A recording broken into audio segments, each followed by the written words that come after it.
แทนคุณทารามาเห็ดบุญสะสมหักพามาเห็ดบุญมาปล่อยปลามาบังเอิญอยู่วัดยังก็วัดถ้ำเจียมาปล่อยปลามาให้อาหารปลามาเห็ดบุญโอเคปลามาลูกมาเดี๋ยวไปเกลือทั้งพูดยังมีหลายน้องไปไหวปัญญาณะโอบีบายปลาเลยหรือว่าทาราบายเดี๋ยวว่าบายปลาเลยลูก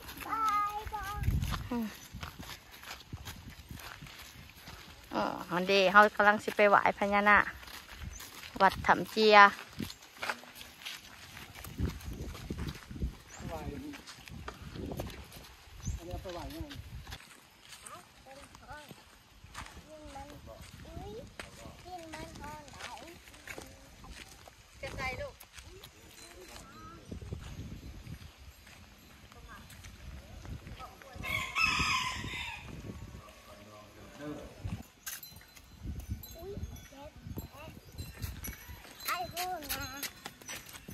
ถ่ายรูปกับยังลูก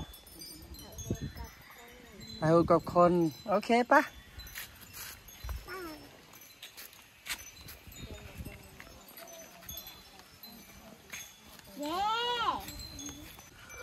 ฮะอันเด้ไม้คูนเห็นบอกถามแทนกว่าขันไม้เอ็กซ์นั่นเองแม่หามไป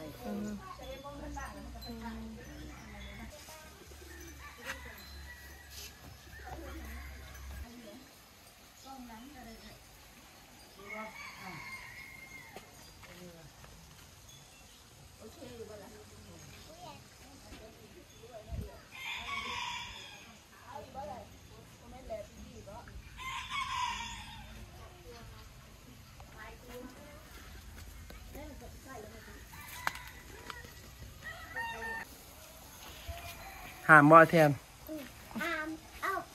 มันเดี๋ยวคนแก้วมันนี่ลูกมะนี่แล้วก็มาวางอยู่ที่วันนี้มาหลอดช่องพญานาคเศร้าหายคนหูคำหูอยากไปได้แม่อยากไปเศร้าขี้หายนี่ปลาทะลับปะ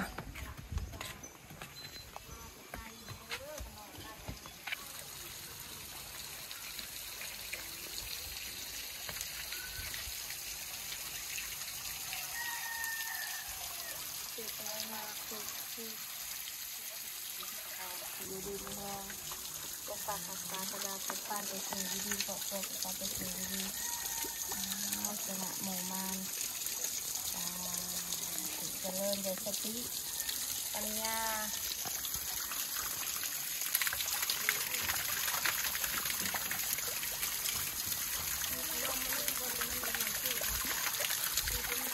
บ่เห็ดได้ลูก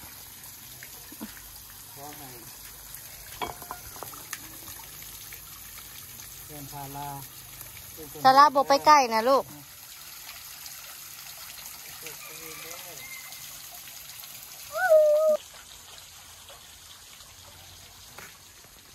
อันนี้เงินเอาโยนทั้งทอนอันนี้เอาเส้นนะก่อนไปหน่อยเอานี่เอาแบบนี้เป็นยังดอกเห็นบอกจะซื้อไว้ลูกมันโบแมนอียังองเจ้าไปนะ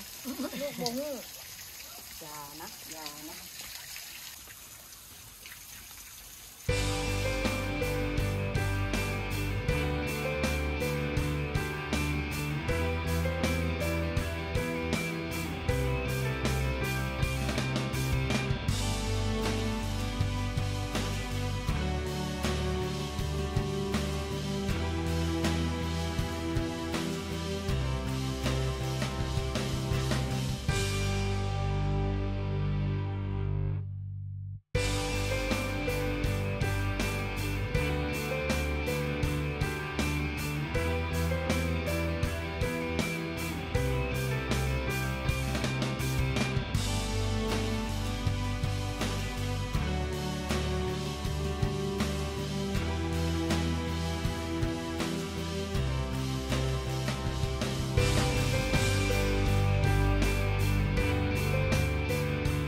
คนมันยืน เอา สบาย เด็กก็ขาดตอนปลาถึงมาเลยละเดี๋ยว นั่นเป็นต้นที่เราบังปลาพี่เด็ก อาจารย์เนี่ย อยู่ห้องใต้เนี่ย น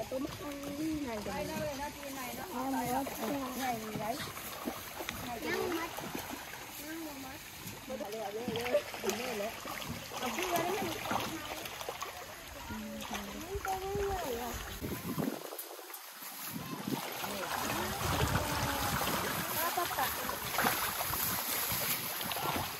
คนไม่ได้ขึ้นจะท้าว่า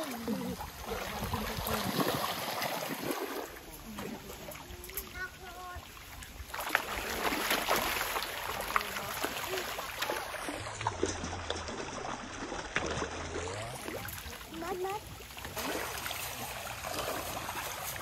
ขา เลิกแล้วพอแถมมาล้างมือ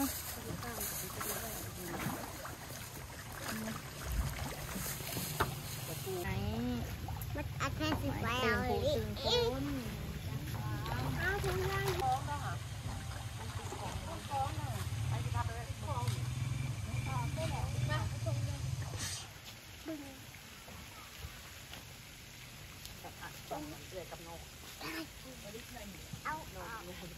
ได้ แล้วว่าไม่รู้เกิดจะต้มปลาที่อยู่ได้น่ะใส่นั่นน่ะนี่มันจะหลอกมันจะสตาร์ทโอ้ยแนะนำมือก่อน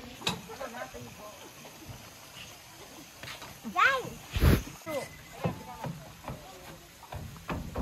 ถ้าไล่ยาแลนนะ มีตัวใหม่ ดีพี่สองห่อ ไป ปลาข้าวปวดเขาข้างหน้าจะอยู่ในนี่แหละเออ ลูกค้าที่หนูเขาใช้บอก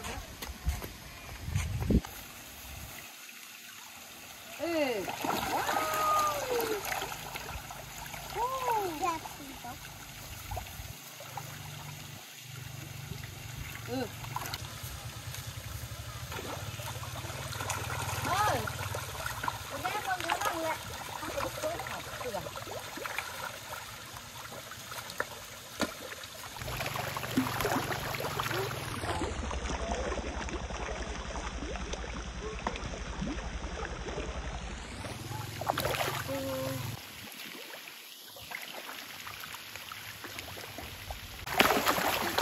ยากกันแล้ว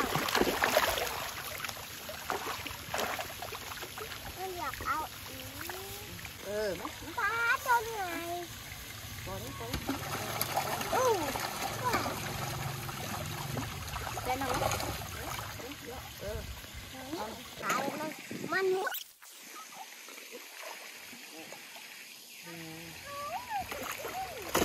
ไป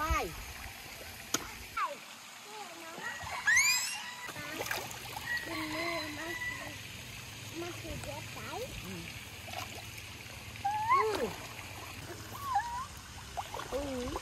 แกมแล้วพี่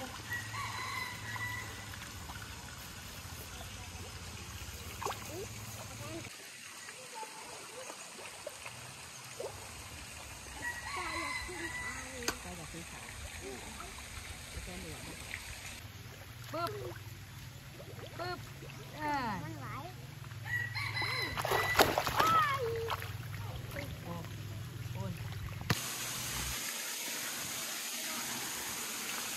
แล้วลองอีก ก็เอ้ย ไป กินข้าวไหมกินแม่ผู้ชาย อีแม่ไปอันเขาสละเอ้ย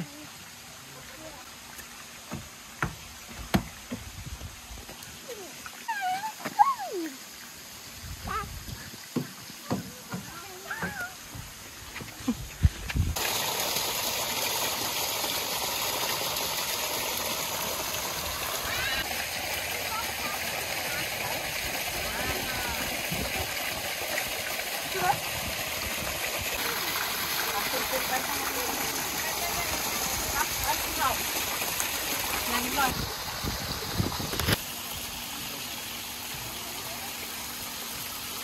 ก็ชอบคุณชอบกันไล่แข้งขา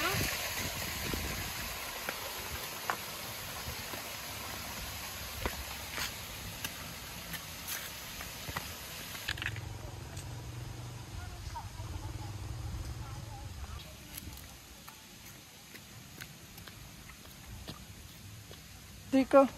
It's all that and that. Papa. Huh? This is.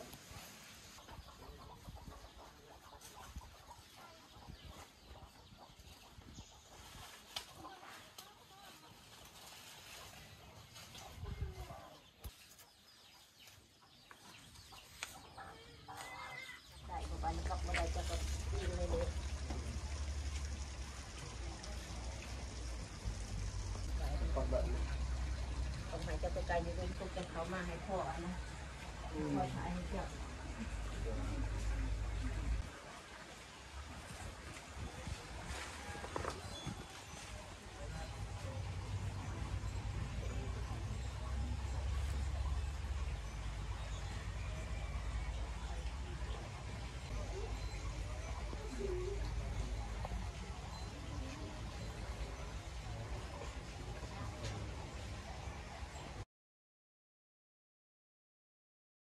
โตกว่าดอกบริใหญ่ละลายโตเนาะ มันใหญ่ปานไหน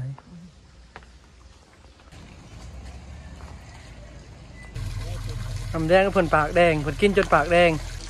ปลาเลยเป็นปลากับเมื่อเลยแหละฮะ พาไปเบิ่งป้าปะ มันเป็นปลาอันที่อัน ปลา อันนี้ปลาเลี้ยอันปลาธรรมชาติโอ้ ตัวบักเนี่ย นี่เป็นน้ำปลา